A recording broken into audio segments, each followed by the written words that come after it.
136 jours avant. La semaine qui a précédé mon départ de Floride, où je laissais ma famille et ma petite vie insignifiante pour aller en pension dans l'Alabama, ma mère n'a eu de cesse de m'organiser une fête d'adieu. Dire que je n'en attendais pas grand-chose est un euphémisme.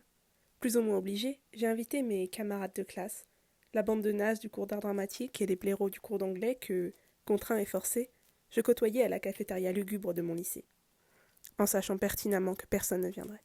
Ma mère s'est pourtant entêtée, étant intimement persuadée que je lui avais caché ma popularité durant toute ma scolarité.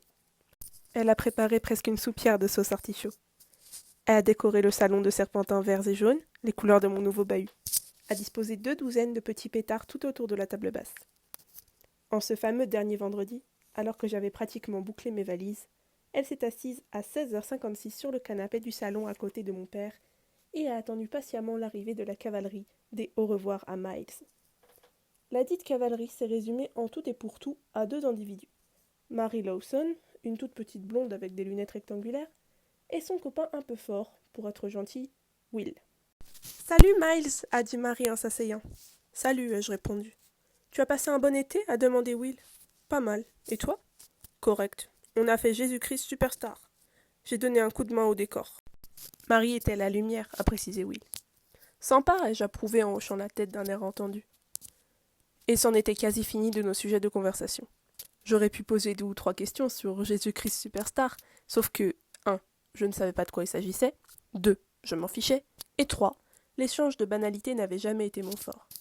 En revanche, ma mère pouvait papoter pendant des heures, et elle a donc prolongé le malaise en leur demandant comment s'étaient déroulées les répétitions, si le spectacle s'était bien passé et si ça avait été un succès. « Je pense que oui, a répondu Marie. Plein de gens sont venus, je pense. Marie était du genre à beaucoup penser.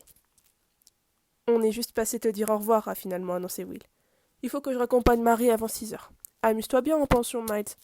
Merci, ai-je répondu, soulagé. Pire que la fête où personne ne vient, il y a la fête où ne se pointent que les 2 personnes les plus ennuyeuses de la Terre. Ils sont partis et je suis restée sur le canapé avec mes parents, les yeux rivés sur l'écran noir de la télé, mourant d'envie de l'allumer, mais sachant que je ne le devais pas. J'ai senti leur regard posé sur moi.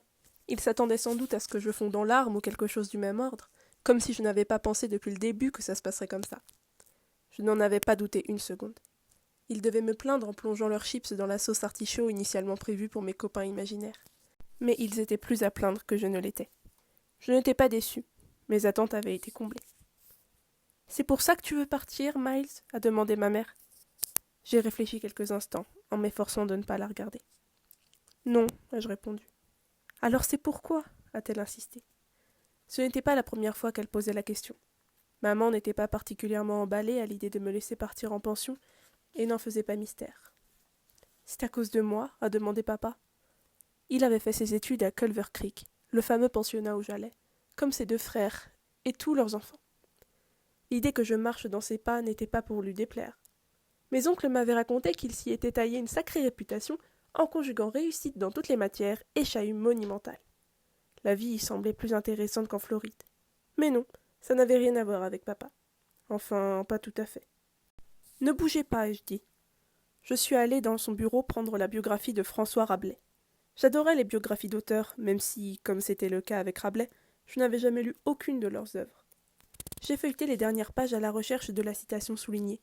Je t'interdis de souligner mes livres, m'avait-il recommandé des centaines de fois. Mais comment trouver ce qu'on cherche autrement ?